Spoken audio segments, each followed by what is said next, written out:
Hello everybody, hello से हाय।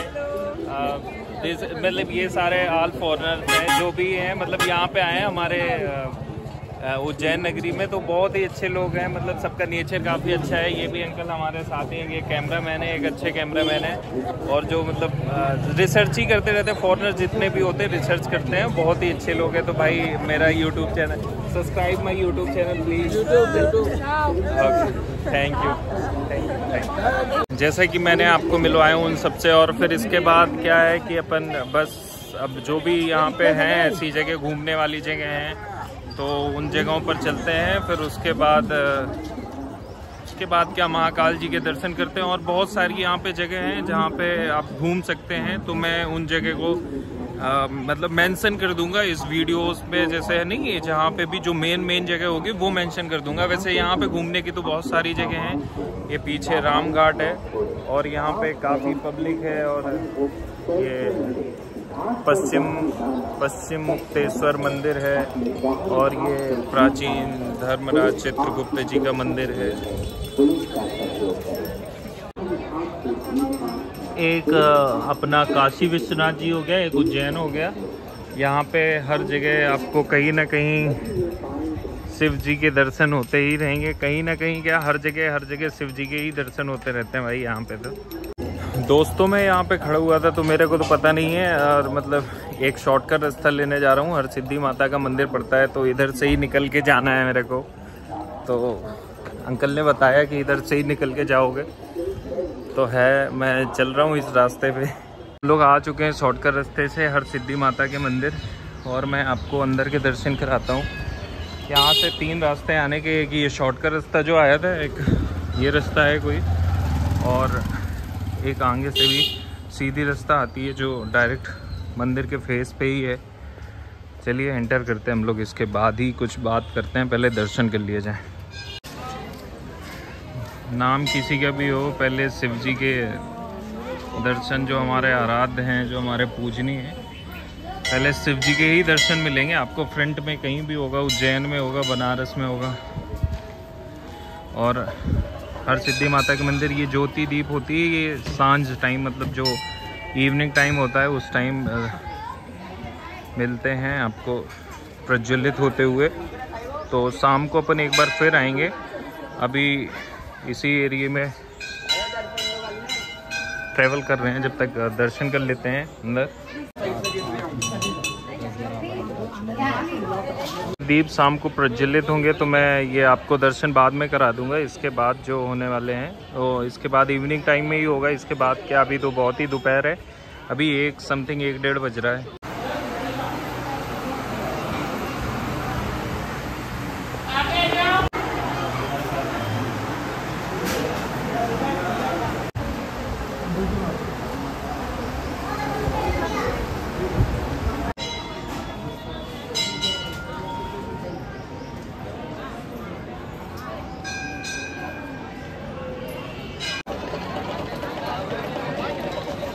Public देखिए भाई, पब्लिक सारी पब्लिक जो है भगवान से कुछ ना कुछ मांगने आती है। बस एक चीज़ भूल जाती है, सुकून मांगना।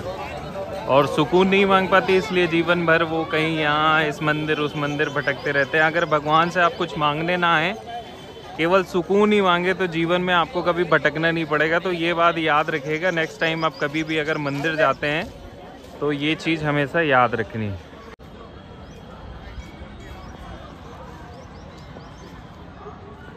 तो कभी भी आप मंदिर परिसर में जाते हैं तो सबसे पहले ये ध्यान रखिए आप भगवान से किस लिए मिलने आए हैं या क्या विनती करने आए हैं। तो अगर आप मांगने की इच्छा से आए हैं, देखिए आपका पिता आपके लिए सब कुछ करता है। वो समझता है कि मेरे बेटे को क्या ज़रूरत है, क्या ज़रूरत नहीं है, वो सारी चीज़ें आपके लिए करके देता है। लेकिन आप जब क्या कहते हैं उसे, आलसी और नाकारा बेटा हो जाता है, तो वो सारी चीज़ें ही एक्सपेक्टेड करने लगता है कि मेरा पिता मुझे मेरा जीवन ही चला के दे दे। तो आप भी भगवान से कुछ इसी तरह करने लगते हैं कि आप सब कुछ मांगने लगते हैं। तो वो नहीं करना है आपको। सबसे बड़ी बात ये है कि पहले जाके उनका हाल चाल तो लीजिए भाई। अपने बाप से जाके आपने ये नहीं पूछा कि पिताजी आप कैसे हैं, इतने दिन हो गए, और सीधे जाके मांगने चलते हो कुछ। तो आपको ये चीज़ें ये ध्यान रखनी है कुछ कि मांगने से अच्छा है कि आप ये जताएं उनको कि मैं संतोष जताएं कि मैं खुश हूँ, जो आपने दिया है मेरे को मैं खुश हूँ उसमें। तो बस यही सोच के जाया करिए मंदिर। मांगने से क्या ही है, मांगती तो सारी दुनिया ही रहती है। तो आप भी एक ना एक दिन मांगते मांगते ही चले जाएंगे। किसी से रिश्ता बनाया जाता है ना, जो आपको बिना मांगे समझ जाए कि इसको ये ज़रूरत है और दे दे, तो वो रिश्ता अलग ही रिश्ता होता है। तो वो रिश्ता बनाने के लिए आपको ना तो किसी से मांगना पड़ता है, बस उससे प्रेम जताना पड़ता है और उसका ख्याल रखना पड़ता है और उससे ही अपनी सारी बातें शेयर करनी होती है। इसलिए संसार में कोई नहीं है आपका भगवान के अलावा, ये बात हमेशा आपको ध्यान रखनी है।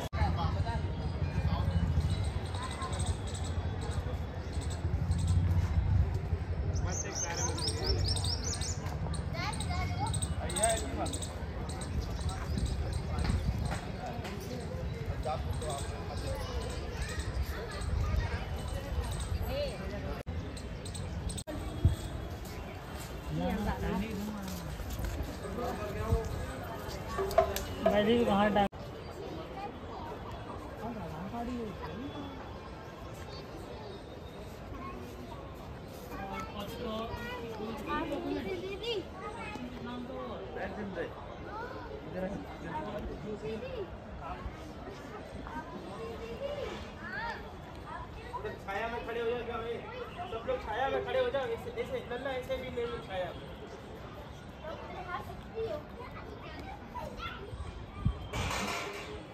हैं अपने धन्वंतरी जी महाराज, इनके दर्शन कर लीजिए, बड़े ही अद्भुत हैं।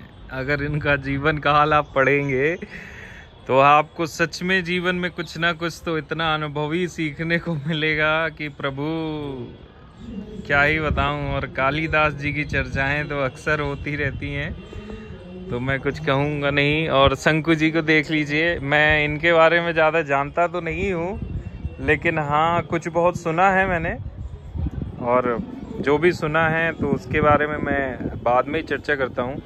और ये अमर सिंह जी हैं हमारे, और ये बेताल भट्ट जी हैं। तो इनकी विषय में तो मैंने बिल्कुल भी नहीं सुना है और ना ही समझा है, अभी जाना भी नहीं है। तो इसके बारे में हम लोग चर्चा एक दिन बैठ के करते हैं। और यहाँ से देखिए मंदिर प्रांगण के आपको कुछ चित्र छवि हैं जो दर्शन करने को मिलेंगी।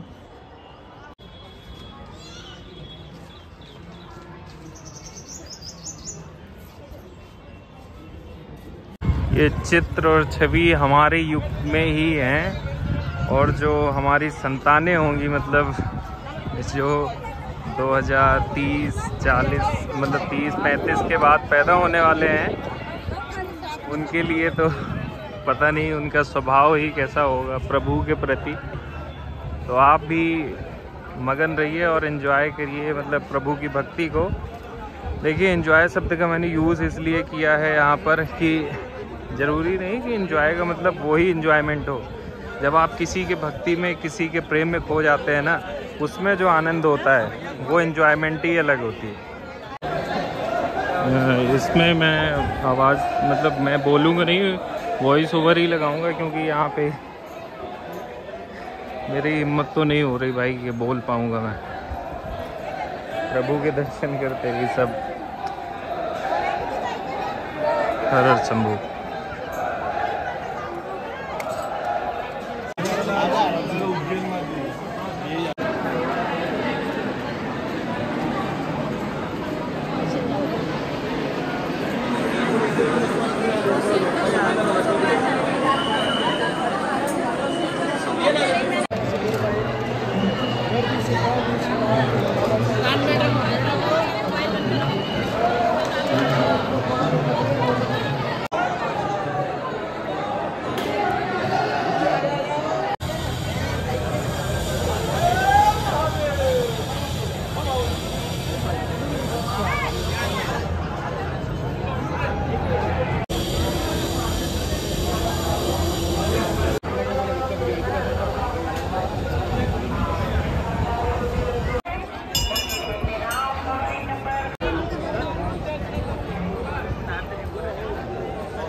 इस वजह से ही भाई केवल वीडियोस मतलब आपको बाहर से ही दिखाई दे रहा हूँ, अंदर जाना तो समझ रहे हो बहुत ही मुश्किल ही हो सकता है, लेकिन प्रभु की लीला है भाई, जिसको जो दर्शन कराने होता है ऐसे दर्शन कराए ना भाई। वीआईपी में ये तो मैंने थोड़ी सा वीडियो बनाया था, वीआईपी में मुझे जगह मिल गई थी प्रभु की कृपा से। तो चलिए हर हर महादेव, और होली में दर्शन कराएंगे आपको श्री राधा रानी के दरबार के। जय जय श्री राधे, जय जय महाकाल।